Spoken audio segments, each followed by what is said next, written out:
Hello, देखिए श्रेज motor के बारे में देखेंगे अपन। इलेक्ट्रिकल IN JN के एग्ज़ाम जो होते हैं, गेट के एग्ज़ाम, उनके हिसाब से देखो। सबसे पहले मैं आपको इसकी बेसिक डिटेल बताता हूँ श्रेज मोटर की। ठीक है, श्राज मोटर भी बोलते हैं इसको, श्रेज मोटर भी बोलते हैं। प्रोनाउंस करने का तरीका अपना अपना। देखो बेसिक डिटेल में क्या है कि वाउंड रोटर इंडक्शन मोटर है। ठीक है, वाउंड टाइप रोटर के साथ ये एक इंडक्शन मोटर है, प्लस इसमें फ्रीक्वेंसी कन्वर्टर भी लगा हुआ है। ठीक है, ये फ्रीक्वेंसी कन्वर्टर इसमें क्या है, इनबिल्ट है। तो ये क्वेश्चन अगर आए तो अपन ये भी बता सकते हैं। ठीक है, तो आपको ये याद रखना है, वाउंड रोटर इंडक्शन मोटर है, प्लस इसमें फ्रीक्वेंसी कन्वर्टर लग रहा है। अब ये काम कैसे करते हैं अपन थोड़ा आगे देखेंगे। ठीक है, अब दूसरा इसकी जो बेसिक डिटेल है उसमें देखो, इसमें इन्वर्टेड पॉलीफेस इंडक्शन मोटर है। ठीक है, जो इंडक्शन मोटर है वो कैसी है, एक तो पॉलीफेस है मतलब 3 फेस है, और दूसरा इन्वर्टेड है। इन्वर्टेड वर्ड इसलिए काम में लिया गया है क्योंकि इसमें जो प्राइमरी वाइंडिंग लग रखी है वो कहाँ लग रखी है, रोटर पे लग रखी है। इसलिए क्या बोलते हैं इसको, इन्वर्टेड। क्योंकि अपन को पता है नॉर्मल जो इंडक्शन मोटर है उसमें प्राइमरी वाइंडिंग क्या होती है, स्टेटर पे, लेकिन इसमें प्राइमरी वाइंडिंग कहाँ पे, रोटर पे, इसलिए इसमें वर्ड काम में लिया इन्वर्टेड। अब देखो प्राइमरी वाइंडिंग के बारे में थोड़ा सा देख लेते हैं। प्राइमरी वाइंडिंग जो है, जो रोटर पे लग रखी है, इसको फीड किया जाता है थ्री स्लिप रिंग्स की वजह की मदद से लाइन फ्रीक्वेंसी पे। ठीक है, देखो सिंपल सा कहने का मतलब है, जो प्राइमरी वाइंडिंग में जो वोल्टेज आ रहा है उसको, उस वोल्टेज की फ्रीक्वेंसी को अपन ने चेंज नहीं किया अभी तक। ठीक है, जो लाइन वोल्टेज की जो फ्रीक्वेंसी थी वही, उसी फ्रीक्वेंसी के साथ अपन ने प्राइमरी को फीड कर दिया। क्योंकि मैंने वर्ड काम में लिया था फ्रीक्वेंसी कन्वर्टर, इसलिए मैं इस लाइन पे जोड़ दे रहा हूँ। ठीक है, अब देखो जो सेकेंडरी वाइंडिंग है, ठीक है, जो लग रही थी स्टेटर पे, has slip frequency voltage induce in it. ठीक है ना, लेकिन जो अपन ने वोल्टेज दिया है सेकेंडरी वाइंडिंग को, वो किस पे दिया है, स्लिप फ्रीक्वेंसी पे। अपन ने लाइन फ्रीक्वेंसी पे नहीं दिया, लाइन फ्रीक्वेंसी को चेंज किया अपन ने एक स्लिप फ्रीक्वेंसी पे, और उसके बाद अपन ने उसको सेकेंडरी को वोल्टेज दिया है। अब ये चीज़ें होती कैसे, वो चीज़ अपन देखेंगे। पहले अपन देख लेते हैं इसकी कंस्ट्रक्शन डिटेल। देखो कंस्ट्रक्शन डिटेल में आप है ना, सिंपल सा, ये सबसे पहले जो ये ब्लू लाइन के अंदर अंदर जो पार्ट है ना, ये वाला पार्ट, इस पर अपन कंसंट्रेट करेंगे। ठीक है, सबसे पहले आप ये देखो ब्लैक कलर में, इसको अंदर वाले पार्ट को आप रोटर कंसिडर करो। ठीक है, ये जो ब्लैक कलर में लग रखा है ये है क्या, रोटर पे वाइंडिंग लग रखी है। ठीक है, ये है अपनी प्राइमरी वाइंडिंग। देखो रोटर जो है ना, इसके अंदर उस पर 2 वाइंडिंग लग रखी है। एक तो ये प्राइमरी वाइंडिंग लग रखी है जो कि रोटर पे मैंने ऊपर भी बताया था, और दूसरी एक और वाइंडिंग लग रखी है जिसको अपन टर्शरी वाइंडिंग और ऑक्सिलरी वाइंडिंग भी कहते हैं। ठीक है ना, अब देखो ये जो प्राइमरी वाइंडिंग है ये इनर स्लॉट्स ऑफ रोटर में लग रखी है, और जो ये ऑक्सिलरी वाइंडिंग है या टर्शरी वाइंडिंग है, आउटर स्लॉट ऑफ रोटर पे लग रखी है। लेकिन लग दोनों किस पे रखी है, रोटर पे ही लग रही है। तो इसके अंदर बेसिकली कितनी 3 वाइंडिंग होती है, एक तो प्राइमरी वाइंडिंग, ऑक्सिलरी वाइंडिंग या टर्शरी वाइंडिंग, या फिर और दूसरी होती है सेकेंडरी वाइंडिंग। ठीक है ना, मतलब कहने का मतलब प्राइमरी वाइंडिंग और सेकेंडरी वाइंडिंग के अलावा भी एक टर्शरी वाइंडिंग होती है। ठीक है, अभी अपन उसका यूज़ देखेंगे। सबसे पहले देखो प्राइमरी वाइंडिंग, जैसे अपन ने पहले मैंने कहा था कि प्राइमरी वाइंडिंग को अपन फीड करते हैं किससे, लाइन वोल्टेज फ्रीक्वेंसी से। ठीक है, इसको अपन ने वोल्टेज दिया, और किस पे दिया, लाइन फ्रीक्वेंसी पे। ठीक है ना, और इसको वोल्टेज दिया किसके, स्लिप रिंग्स की मदद से दिया। ठीक है, अब देखो इसको तो अपन ने स्लिप रिंग्स की मदद से वोल्टेज दे दिया। ठीक है ना, अब होता क्या है कि यहाँ पे लग रही है टर्शरी वाइंडिंग। ये क्या होता है, इस प्राइमरी वाइंडिंग और इस टर्शरी वाइंडिंग के साथ होता है क्या, ट्रांसफार्मर एक्शन, कि इसका इंड्यूस वोल्टेज इसमें आता है। ठीक है ना, अब ये जो टर्शरी वाइंडिंग है ये कनेक्ट हो रही है किससे, इस कम्यूटेटर से। ठीक है ना, ये वापस से बोलता हूँ, ये जो टर्शरी वाइंडिंग है ना, रेड कलर में आप जो देख रहे हो, ये कनेक्ट हो रखी है कम्यूटेटर से। कम्यूटेटर क्या करता है, इस टर्शरी वाइंडिंग का जो भी वोल्टेज है, ठीक है ना, उसकी जो फ्रीक्वेंसी है, उसकी फ्रीक्वेंसी को चेंज कर देता है। ठीक है, तो ये जो कम्यूटेटर है ये एक तरीके से फ्रीक्वेंसी कन्वर्टर का काम कर रहा है, टर्शरी वाइंडिंग और ये कम्यूटेटर मिलके। ठीक है ना, अब इसका जो वोल्टेज था, इसके वोल्टेज की जो फ्रीक्वेंसी थी, उसको इस कम्यूटेटर ने चेंज कर दिया कम्यूटेटिंग एक्शन से। अब इस कम्यूटेटर ने क्या करा, इस वोल्टेज को दिया किसको, इस सेकेंडरी वाइंडिंग को। ठीक है ना, अब ये सेकेंडरी वाइंडिंग कहाँ लग रही थी, स्टेटर पे। अब देखो ये जो सेकेंडरी वाइंडिंग है, ठीक है ना, ये कनेक्टेड है ब्रशेस से, पेयर ऑफ ब्रशेस से। जैसे ये वाली एक सेकेंडरी वाइंडिंग है, ये A1 A2 से कनेक्टेड है।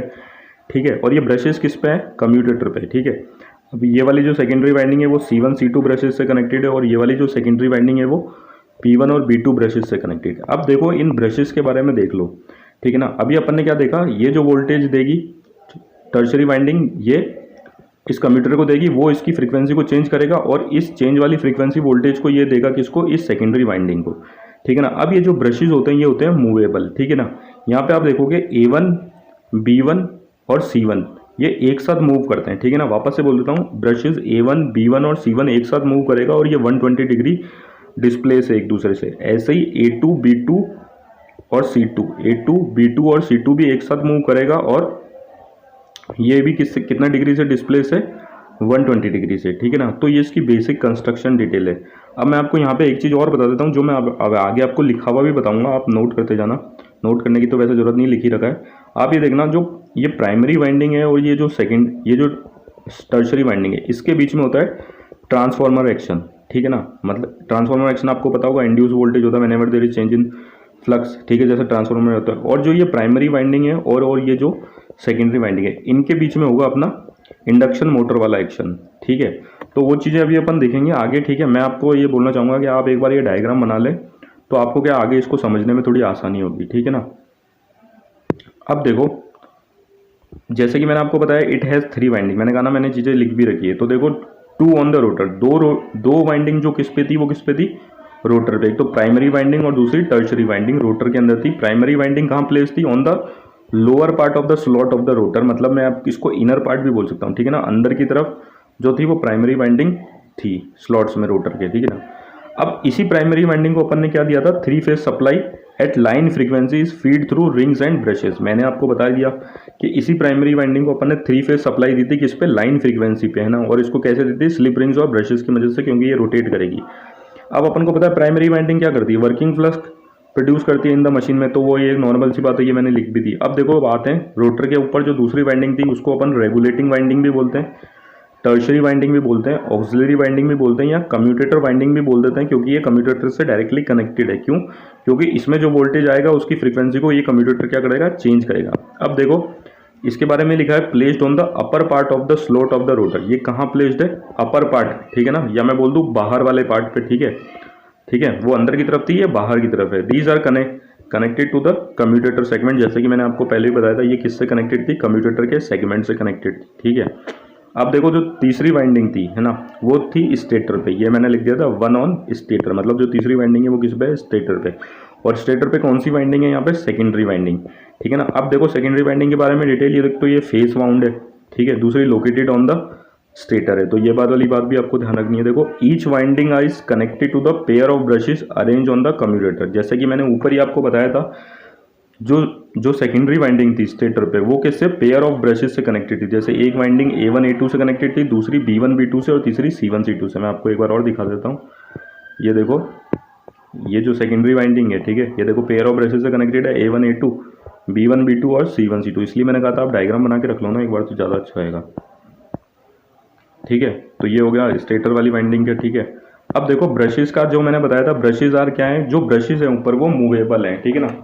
A1 B1 C1, ठीक है ना, तीनों एक साथ मूव करते हैं, ठीक है। और 120 डिग्री 120 डिग्री अपार्ट है, ये मैंने आपको ऊपर भी बता दिया था, ठीक है। वैसे ही A2 B2 C2 भी एक साथ मूव करते हैं और 120 डिग्री अपार्ट है। अब देखो, ऑपरेट कैसे करती है ये, ठीक है ना।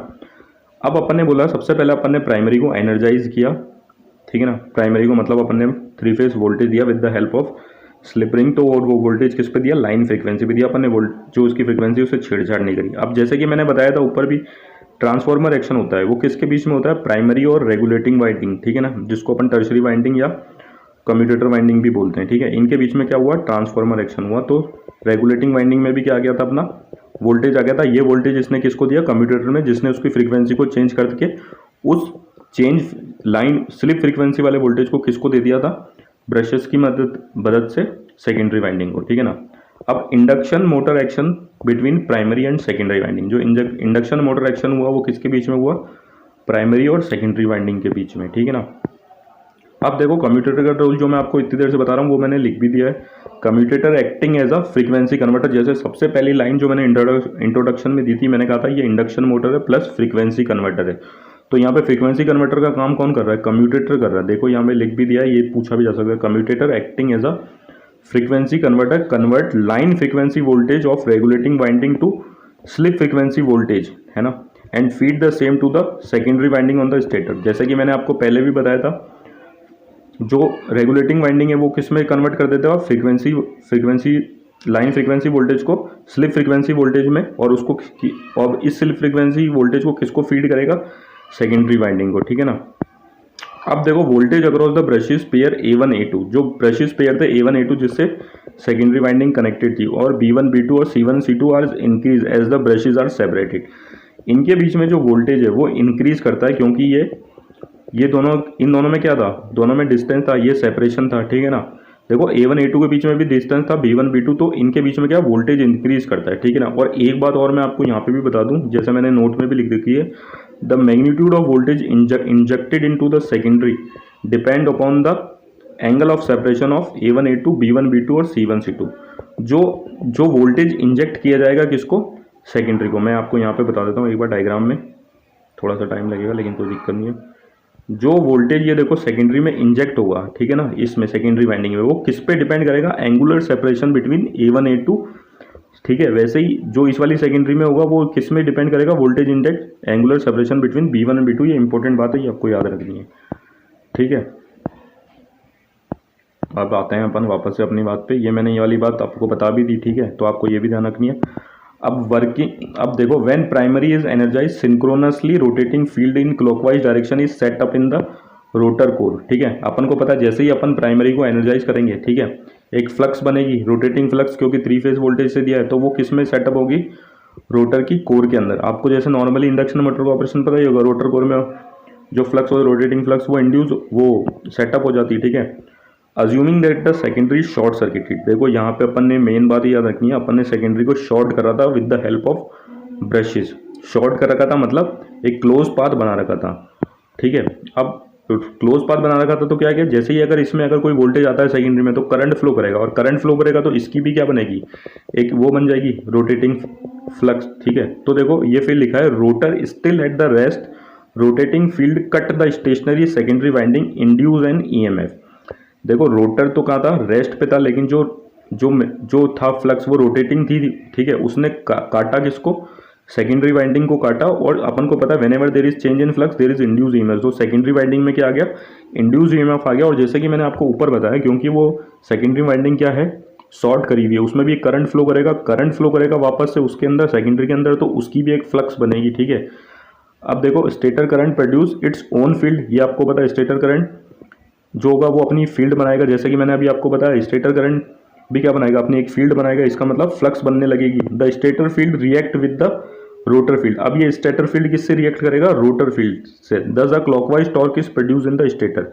तो क्या होगा, देखो स्टेटर फील्ड जब रोटर फील्ड से रिएक्ट करेगा तो एक टॉर्क प्रोड्यूस होगी दोनों के एक्शन से, क्योंकि स्टेटर तो स्टेशनरी है, ठीक है ना। तो रोटर क्या होगी, इस एक्शन से क्या होगी, रोटेट करने लग जाएगी।